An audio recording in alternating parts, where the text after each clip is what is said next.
And this is CNN. Welcome back to State of the Union. As Democrats take to the streets in protest, party leaders are urging them to be peaceful. That includes my next guest, who was handcuffed by law enforcement this week after interrupting a press conference by Homeland Security Secretary Kristi Noem. Here with me now is Senator Alex Padilla of California. Thank you so much for being here. Thank you, Dana. I've watched various versions of that moment several times. I was never able to hear what you initially said.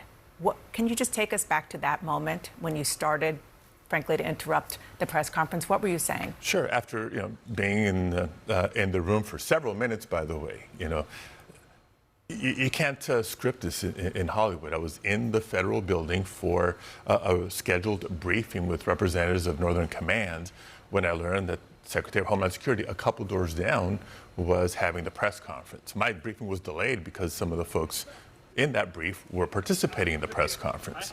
So I asked the folks who were escorting me in the building, can we go listen in the hopes of some information, in the hopes of some insight as to their justification for the militarization, the escalation of what was happening in Los Angeles.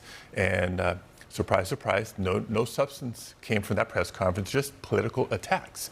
When I heard the secretary, not for the first time in that press conference, talk about the needing to liberate the people of Los Angeles from their duly elected mayor and governor, it was at that moment that I chose to try to ask a question. If all the Trump administration was doing was truly focusing on dangerous, violent criminals, as they suggest, there would be no debate, there would be no disagreement. But we've seen story after story after story of hardworking women and men, maybe undocumented, but otherwise law-abiding, good people being subject to the terror that this immigration enforcement operations is subjecting the people to. I needed to speak up. I needed to try to get the information from the secretary that they've refused to provide in hearing after hearing. So is that what you asked? Yes. Well, I was beginning to ask. I couldn't get a couple of words out before, obviously, you saw agents respond, hands on me pretty much immediately. And look, everybody's seen the video. You know what happened after that. Well, I'm sure you've seen the DHS spokeswoman, Tricia McLaughlin, posted that you, quote, tried to manufacture a viral moment. Nothing could be further from the truth. Again, what are the odds? I was in a federal building, a couple of doors down, awaiting a briefing from Northern Command, because I still believe the federalization of the National Guard troops and deployment in Los Angeles was not only unlawful, unjustified, but counterproductive. It's what's escalated the tensions in Los Angeles. The sending in the Marines, as a result, things have been quieting down day after day, so why do you escalate by sending in the Marines? And an opportunity to ask a question, maybe get answers that DHS, including the Secretary, will not provide in committee hearings in the Senate, will not respond to the letters that we've sent inquiring. There was an opportunity to ask a question and do my job as a senator, right? Do my job as a senator in questioning a cabinet secretary.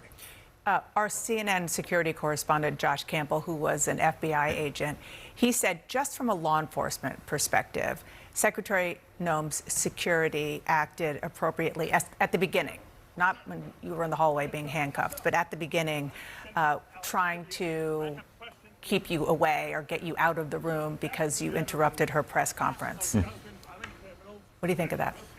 If that's how they treat a senator trying to ask a question, here's one of my big takeaways. Then imagine not what they can do, what they are doing to so many people without titles. But they might not have known. I know you said pretty early I'm a senator, but... I was escorted into that room by a National Guardsman and an FBI agent. Look, the whole Los Angeles press corps, this is Los Angeles, this is my hometown. They know who I was. And what does it say about the secretary to not know who the senator from California is, the ranking member of the Judiciary Subcommittee on Immigration? You were escorted into the room by law enforcement. Absolutely. I was escorted during my entire time in that building. From showing up in the building, going through security screening, escorted by an FBI agent, a National Guards member, to the conference room where I was awaiting a briefing, They're the ones that requested, well, if we're waiting, can we go listen in on the press conference? They escorted me over to the press conference. They opened the door for me, and they stood next to me while I was listening for the entire time. And then, of course, once I was forcibly removed and handcuffed. Several of your fellow Democrats say that Secretary Noem should resign. Is that where you are? Look, that's maybe not my focus right now, but I do think there's some serious questions. How does the cabinet secretary not know the senator from California when she steps foot into Los Angeles?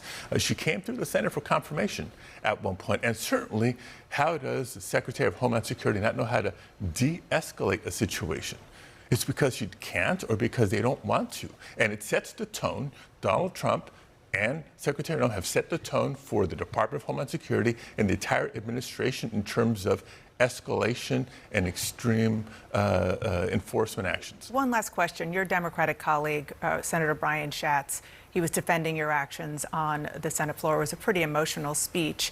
He said the way you were treated is something we see in dictatorships, that in a democracy you are allowed to be disrespectful and disruptive. I know you said that that was kind of an organic moment, but do you think more Democrats should be, in his words, disrespectful and disruptive? I wasn't trying to be disrespectful or disruptive, and I don't think I was. I was simply asking a question. Just as the members of the press corps ask questions, members of the Congress, members of the Senate ask questions to do our job to hold the administration accountable.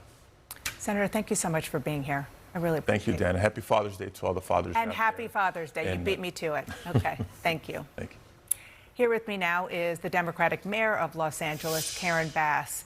Thank you so much for being here, Mayor Bass. Officials say more than 20,000 demonstrators took to the streets in LA yesterday as part of the nationwide No Kings protests, which were largely peaceful.